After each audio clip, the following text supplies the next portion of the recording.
Welcome to my channel. Jangan lupa subscribe dulu ya. Assalamualaikum. Kita lanjut part 2 ya. Berkas yang perlu disiapkan. Pertama, rujukan dari Vaskes 1 asli dan fotokopi. Kedua, rujukan dari RS asli dan fotokopi. Ketiga, KTP bagi yang dewasa dan KK untuk anak-anak. Keempat, kartu BPJS. Dan kelima, wajib download aplikasi di RSCM-ku.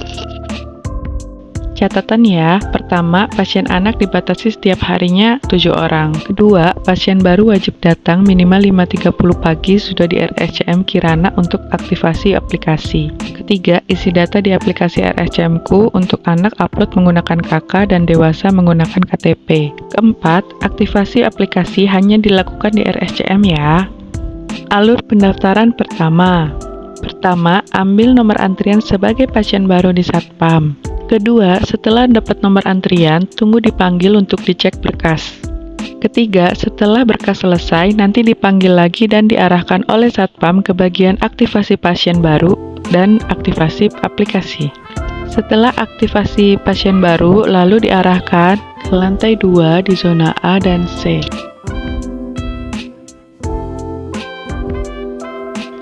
Di zona C, kita didata sesuai keluhan dan melakukan pemeriksaan awal itu seperti cek mata, tensi, BB, TB, dan interview oleh staf mengenai keluhan.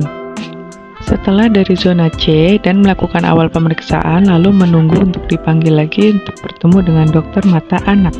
Setelah dipanggil lalu diperiksa kembali dan diinterview secara detail sesuai dengan keluhan oleh dokter mata anak. Setelah diinterview dan diperiksa oleh dokter mata, lalu diputuskan untuk operasi dan dirujuk ke bagian rekonstruksi. Setelah mendapat rujukan ke bagian rekonstruksi, lalu kita dibolehkan pulang dan cek jadwal bagian rekon untuk kita booking online. Akhirnya saya mendapatkan jadwal di Jumat tanggal 3 November 2023 jam 1 sampai jam 2 siang. Di tanggal 3-nya, jadwal hanya bisa di-print itu 30 menit sebelumnya ya teman-teman. Setelah mendapatkan kertas print, lalu kita menuju lantai 2 ke zona A, lalu C, kemudian ke zona B untuk dipanggil oleh dokter rekonstruksi. Oh iya, kalau kalian gagal cetak, jangan lupa lapor Satpam ya, nanti di-print oleh pihak RSCM. Setelah dipanggil, anak saya lalu diperiksa dan diwawancara oleh tim dokter rekonstruksi. Setelah selesai, kita diminta isi data dan memasukkan nomor HP agar bisa dihubungi via WhatsApp untuk tindakan selanjutnya. Lalu kita diberikan 2 kertas pink untuk diberikan ke case manager lantai 1 untuk pendaftaran rawat inap. Setelah mendapatkan surat dari case manager, mohon disimpan baik-baik 2 kertas pink berupa surat ke dokter anak dan anestesi dan surat rawat inap, dan kita sudah boleh pulang. Setelah itu, kita di WhatsApp oleh petugas RSCM untuk melakukan cek lab di tanggal 6 November. Tidak perlu booking lagi ya guys, karena sudah otomatis.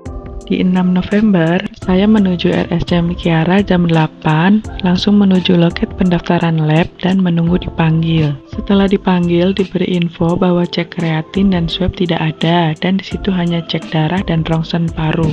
Untuk yang tidak ada, maka saya cek di luar dengan biaya sendiri. Setelah selesai cek darah dan rongsen, lalu kita diperbolehkan untuk pulang. Setelah itu, kita harap lapor ke petugas RSCM Kirana via WhatsApp bahwa kita telah selesai cek lab. Kemudian diarahkan untuk booking online ke dokter anak keesokan harinya.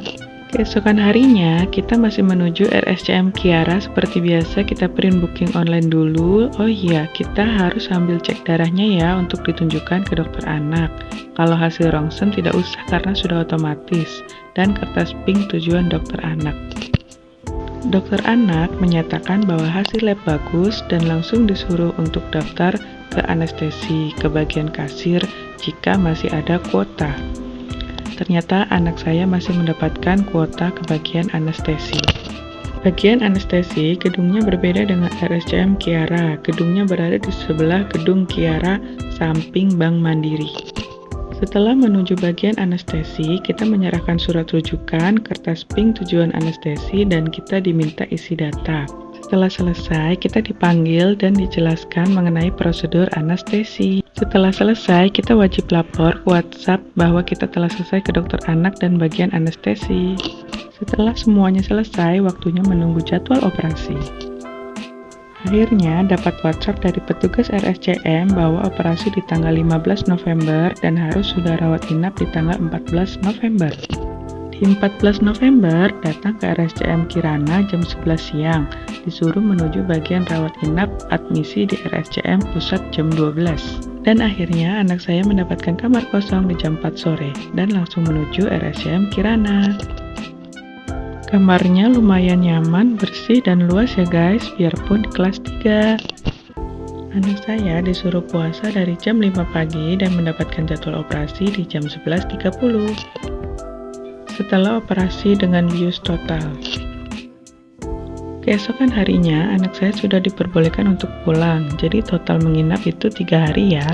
Berikan salep mata dan tetes mata beserta obat antibiotik dan anti nyeri.